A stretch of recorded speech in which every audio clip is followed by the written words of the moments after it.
Good afternoon, I'm Sandra McFadden, and welcome to Who's Right. This evening we have Trish Schaefer with us, who's running for the 46th Assembly District. And Trish, we're so happy to have you with us tonight. And we'd like to start out by saying how you're doing in your run for the office of Assemblywoman. Do you get out and meet your people on the street? Do you do door knocking? Do you do phones? And do you do signs? How do you meet your people? Oh yeah, we're doing all of the above. I'm really enjoying it, Sandra. It's just absolutely been a blessing to go down this road the last few months. I get to meet so many different people every day when I'm doing the doors. People of all different political persuasions, and a lot of people want to talk these days. And you get them all, business owners. Yes, absolutely. You talk to all of them. Right. And what kind of a response are you getting from the people?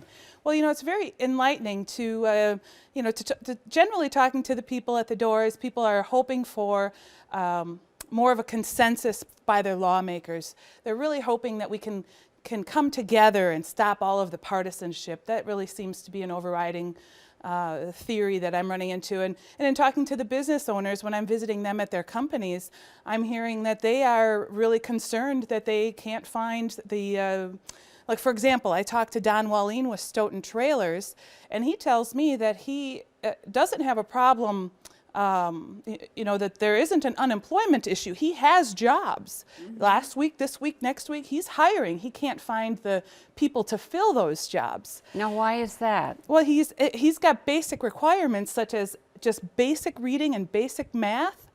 And when people come and fill out the applications and they've just gotten out of high school and they've got a high school diploma, they can't pass simple proficiency tests. So he cannot hire them to run this machinery without this basic reading and math skills. So that's really motivating me in a lot of ways to try to help us make some changes in the school system so that we can give these kids a better future. Well, that is discouraging. It is. It's hard to believe. I don't think people really understand that's the facts out there. No, no one does. That's amazing that someone who has a high school degree can't read. Can't pass basic math and reading tests. Yeah. That is very sad. It is sad, right? But it doesn't have to be this way. We can certainly, this can change. Yeah. Well, one of the things that we know that our tax rates here in Wisconsin are very high relative to other states. You said it. What do you propose to do about this? Well, tax rates are they're really hollowing out our state. We've got something in Wisconsin called brain drain. We're losing our college kids because they can't find good jobs, because we can't we're not competitive to attract good employers. Mm-hmm. When you take a look at, taxfoundation.org, for example, puts out a statistic about the states. Wisconsin's charging our manufacturing employers 32% higher total tax burden than what they can get on average in the rest of the nation. And, manufacturing is one of our core elements, our core career, positions here in Wisconsin. Right. It's on our flag. And so that's really something that it's taxing on the corporations. It follows through and hurts everyone in a form of lack of jobs. And also we've got this high tax situation with our retirees. But what would you do to change it? Well, I'm a big proponent of expanding the tax base and not continuing to increase every individual tax on the people that are currently paying the taxes. We need to get more people working, and we need to do that by expanding the tax base, bringing more opportunity to Wisconsin. And we do that by becoming competitive. Wisconsin adds 7.9% extra tax on top for our corporate tax, on top of the 35% federal tax, when the nation's average is around 5.5%. So as a state, it's hard for us to compete for those great employers, and that makes it hard for people to stay employed. And how do you think you would go about lowering the taxes yourself? What actions would you take? Well, I would certainly be a fan of the property tax caps that have been put into place. Mm-hmm. That absolutely needs to happen. I'm also a big fan of the tax incentives, when we can incentivize business to come into town or into the communities. Right. So we have to hit this from a myriad of different levels. Right. And we just need to start by taking those first steps. Those are some good ideas. They are. What about regulations? Well, regulations really are a silent tax. Right. They really are. And in speaking to business owners, I've heard from people that, for example, a manufacturing employer I spoke with, he used to have to file reports once a month on how much paint he used in his company. And now he needs to file these reports on paint usage every day. So it just brings an extra burden to the business owners, and every dollar that you take that they have to then go spend on compliance with regulation takes a dollar out of them being able to grow and expand and innovate higher. Right. Yeah. Right. It's just like paying for another person. Absolutely. And the thing about regulation is it seems as though legislators, they lose their ability to have this rear view mirror. They don't look behind themselves to see the laws that have been passed and if they are still relevant. If you look at some bad laws that are, just old laws still on the books, Wisconsin's loaded with them. In St. Croix, the community of St. Croix, it's still illegal for women to go outside wearing the color red. Oh. So, it just seems as though once something comes on the books, like, for example, milk being treated as an oil. And so when dairy farmers have a milk spill, they've got to treat it as a toxic waste site, and it just involves all this extra regulation, extra red tape, and money. Unbelievable. Yeah. And can't you work to get that taken off the books? Absolutely. I would work and it takes so long, though. It takes very long to remove legislation.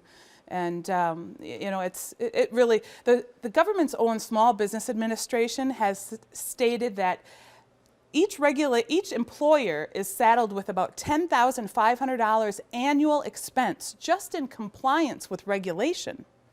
Unbelievable. Yeah. So it really is the hidden tax. It's really something, though, that has to be done. Something has to be done about it. Absolutely. If we want to really get our budget together and get it down. Sure. What about government transparency? I know on a large level it's a big problem. What is it like here in Wisconsin? Well, it's a big problem. There's stateintegrity.org grades all the states and has given Wisconsin the grade of D- for our citizens' access to how our government is being run. Is that right? Yeah. So it really forces all people to fly at this 30,000-foot level. And even if you're interested in government and legislation and to see just even how your legislator is voting, it's so very difficult to drill down on that. And it's almost as if it's by design. Now, is there a reason? I mean, of course there's a reason, but have they said what the reason is that we've been given a D-? Sure. It's just restrictive for the citizens to find information. I'll give you an example, Sandra. My opponent has voted against a bill that would have allowed for the creation of a website to disclose state spending. Well, it seems simple. Of course, we would want a website created so that we could have easy access to view any spending done at the state level over $100. Right. Well, and that I just don't understand how a legislator could vote that down. Right. And those are the types of things that I want to change. But it was voted down. It was voted down by my opponent, correct? Uh-huh. Yeah, and so we have a lot of work to do here, but I think when you put the information in the hands of the people, that's when true democracy really does work. Right. Politics is not a spectator sport. You need to be informed. Everyone needs to be informed in order so that they can make educated decisions. Mm-hmm. Yeah, that's the truth. So, what about venture capital? Are we attracting venture capital to Wisconsin these days? Well, not nearly enough. Not enough. And that is really, we really must work to encourage private investment in young Wisconsin companies. If you take a look at Wisconsin versus our neighbors, our peer states, we are falling behind. They are all much better at attracting private investment to their states than we are. You know, Wisconsin is known for being very good at attracting federal research dollars. You know, we're high up there in filing patents, but we really have a lot of work to do yet with regards to attracting private investment.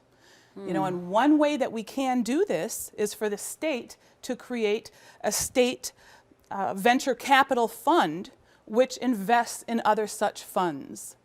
And many states have gone this route and found it to be very successful. And in fact, paying off the original loan to the state and becoming self-sufficient, self-sustaining. That's a great idea. Yeah, there's a few things we can do there. What is your number one goal as Assemblywoman if you should win this race, Trish? What is your number one goal? Well, ultimately, the number one goal is to create more private sector jobs. I'm a small business owner. And how would you go about doing that? For the past 16 years, I've created jobs in the district here and as well as outside the district. And it's a combination of things we've talked about here tonight, Sandra, which is reducing the tax burden, freeing the regulations so that employers have the confidence in hiring and expanding, and also providing that venture capital so that entrepreneurs can bring great ideas into the marketplace. I see. It's not a one line at all, but it is the ultimate goal is to create more private sector jobs. Yeah, I know. And so that sort of puts it all in a little booklet so that we can just kind of hold it in our hands and say, this is the path and let's just follow it. It makes sense. And you make sense, and I wish you well in your campaign. Thank you. In your district, what cities are you representing? Well, District 46 encompasses Sun Prairie, Cottage Grove, Stoughton, Pleasant Springs, and part of Dunkirk. I see. And you get around to all those districts? Absolutely. Okay. Yeah. Well, we want them all. 59,000 people in every assembly district in Wisconsin. Okay, so we just have to get those 59,000 people out to vote for you. Right, those of them that can. Okay. Thank you, and thank you for listening. We'll see you soon.